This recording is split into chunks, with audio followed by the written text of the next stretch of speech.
오늘은 숙식 노가다에 대해 말씀드리려고 합니다. 숙식 노가다를 생각하시는 분들이라면 영상을 끝까지 봐주세요.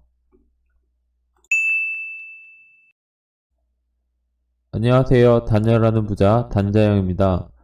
노가다를 시작하고 숙식 노가다, 출퇴근 노가다를 고민하시는 분들이 많으실 텐데 오늘은 숙식 노가다에 대해 장단점과 숙식 노가다에 대한 정보를 알려드리겠습니다. 극히 개인적이고 주어들은 부분들이 포함된 주관적인 이야기를 해보겠는데 개인차가 있다는 점 말씀드리며 시작하겠습니다. 일단 숙식 노가다는 무엇이냐면 말 그대로 숙소와 식사를 해결해주는 곳을 숙식 노가다라고 합니다. 크게는 업체, 작게는 팀별로 숙소 한 곳에 여러 명이 같이 생활하면서 노가다를 하는 것입니다. 여기서 보통의 경우 숙소랑 식사까지 해결해 주는데 무조건 숙노를 해야 하지 않는가라는 질문이 있는데 세상에 공짜는 없기 때문에 지급해 준다는 금액은 계산된 금액이라는 점, 대부분의 경우 일당에서 숙식 쪽 비용을 어느 정도 절감하고 주는 경우가 많습니다. 숙식 노가다 하는 분들은 보통 작은 현장보다는 대기업 현장, 큰 규모 현장 같은 곳에서 하는 곳이 많습니다. 집을 월세 혹은 전세를 주고 구해서 사람들을 숙노시키기 때문에 장기간 일이 가능한 곳이어야겠죠. 그러면 숙식 노가다 유형을 말씀드리겠습니다. 딱 두 가지로 나뉜다고 보시면 되는데 첫 번째, 현장과 집이 멀거나 대중교통으로 이동이 불가능한 현장일 때 대부분의 분들은 20대에서 30대 분들이 숙식 노가다를 많이 하세요. 이유는 30대 이상 분들은 결혼을 해서 사시는 분들이 많고 자가용을 이용해서 현장을 다니기 때문에 굳이 숙노를 할 필요가 없어요. 다만 서울 사람인데 지방에서 현장을 다니거나 지방 사람인데 서울로 현장을 다닐 때는 숙식 노가다를 해야겠죠. 그 이외에는 출퇴근을 하십니다. 그래서 대부분 자가용이 없고 출퇴근이 힘든 20대에서 30대 초반이 많이 하는 편입니다. 그럴 수밖에 없는 게 숙노를 한다는 것은 장기간 일이 가능한 대기업 현장들이 대부분입니다. 예를 들어 삼땡 반도체 현장만 봐도 숙노하는 팀들이 굉장히 많습니다. 이유는 자가용이 없는 분들이 많기 때문에 현장을 갈 수 있는 대중교통이 없습니다. 그 반도체 현장 같은 경우에는 이제 삼땡에서 도로부터 주변 조성까지 다 하기 때문에 그 접근할 수 있는 방법이 자가용 이외에는 없다고 보시면 됩니다. 그래서 숙노를 많이 하시고 그리고 이제 먹여주고 재워주고 태워주는 곳이 이제 숙노가 편하기 때문에 많이 하는 편입니다.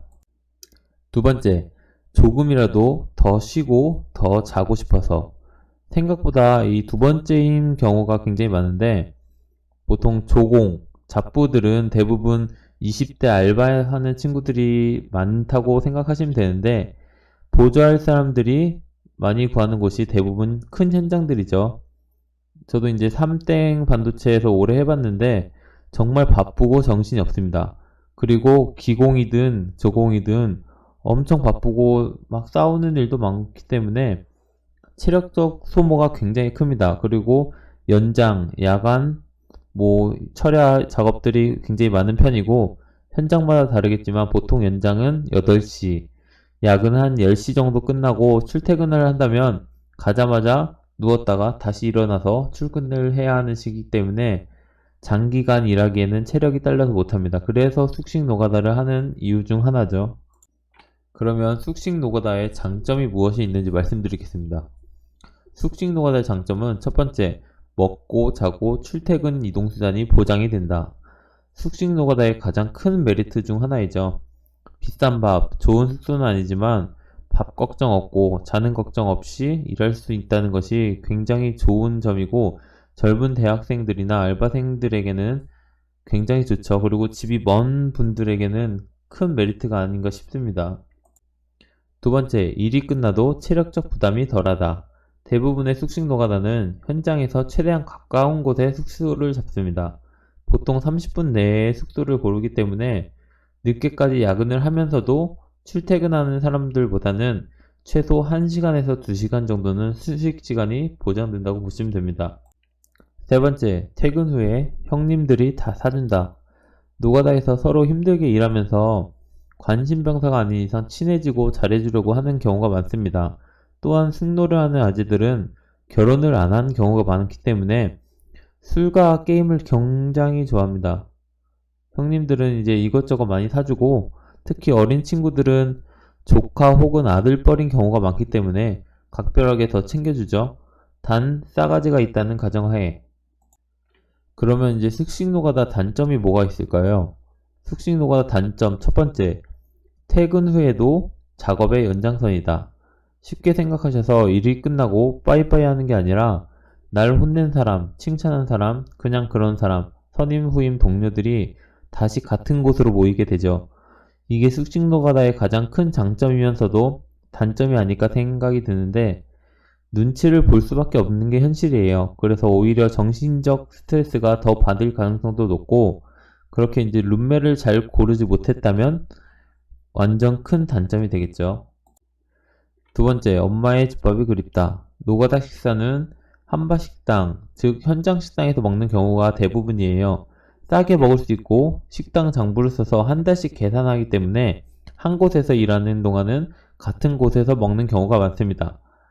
아니면 내 돈 주고 먹어야 하기 때문에 같은 곳에서 먹죠. 문제는 하루 이틀, 뭐 일주일까지 좋은데 항상 같은 메뉴가 반복된다는 거예요. 그래서 많이 질립니다. 그럴 때마다 집밥이 많이 생각이 나죠. 세 번째, 퇴근 후 선임에 따라 못 쉴 수도 있다. 이게 위의 장점과 굉장히 밀접한 관계인데 술을 좋아하는 아재님들과 이제 형님들이 굉장히 많아요. 술로 하루를 마무리하시고 한두 잔은 괜찮은데 새벽까지 달리는 분들이 굉장히 많아요. 그리고 술을 먹기 시작하는데 이게 하루 이틀이냐?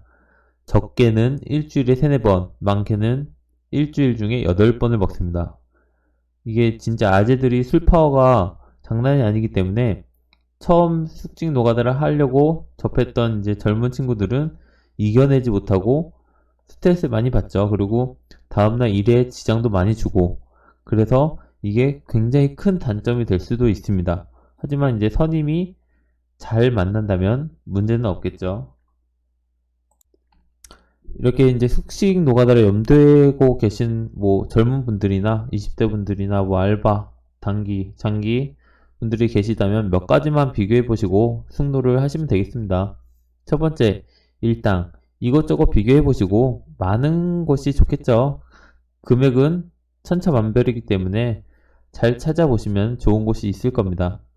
두 번째, 직종. 이제 일당을 비교하시고 직종을 비교하셔야 돼요. 이게 힘든 직종인가, 무난한 직종인가. 처음 가시면은 보통 조공, 잡부이기 때문에 짐을 옮기는 경우가 많아요. 그래서 개인적으로 무난한 직종은 단열, 전기, 설비, 직영, 수장 정도가 무난하다고 생각하고 힘든 직종은 철근, 비계, 타일, 조적 정도일 거예요. 이유는 뭐 단열이나 수장은 이게 매날릴 수 있어요. 하지만 그만큼 자재의 무게가 좀 덜해요. 전기 설비 같은 경우에는 사람이 나르기가 힘들기 때문에 장비를 쓰는 경우가 많고요.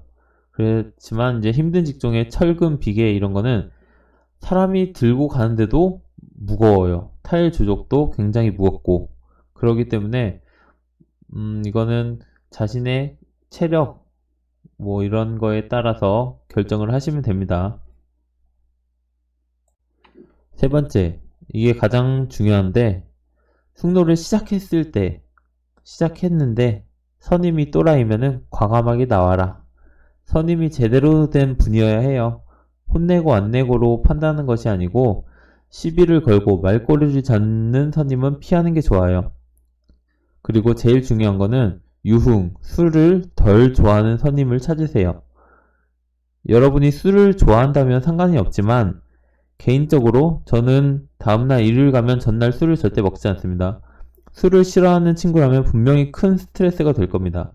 이 세 가지만 고려한다면 숙노를 구하는데 무난하게 숙노 생활이 가능할 거라 생각이 들고 뭐 이상 이제 숙노에 대해 말씀드렸는데 궁금하시거나 잘못된 부분이 있다면 댓글을 남겨주시고 노가다, 단열에 관심이 있다면 구독과 좋아요 부탁드립니다.